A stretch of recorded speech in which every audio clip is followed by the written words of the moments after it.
Dans le sud de la Roumanie, le système antimissile américain a été déclaré officiellement opérationnel ce jeudi.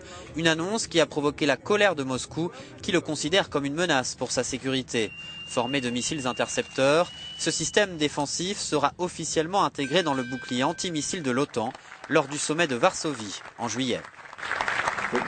Cela n'a jamais été lié à la Russie, mais aux missiles balistiques en provenance du Moyen-Orient dirigés vers des alliés de l'OTAN et vers les forces américaines en Europe, a déclaré le vice-secrétaire américain à la Défense. Et je voudrais juste faire écho à ce qu'a dit le secrétaire général. Nous avons proposé aux Russes de leur montrer les spécificités techniques. Face à ce qu'elle considère comme une menace directe, la Russie a promis en retour de renforcer ses capacités militaires. Il s'agit d'un grand sujet de discorde entre l'OTAN et la Russie depuis plusieurs années. Nous considérons le déploiement de telles plateformes de lancement au sol en contradiction avec les recommandations du traité sur les forces nucléaires à portée intermédiaire, affirme la porte-parole du ministère russe des Affaires étrangères.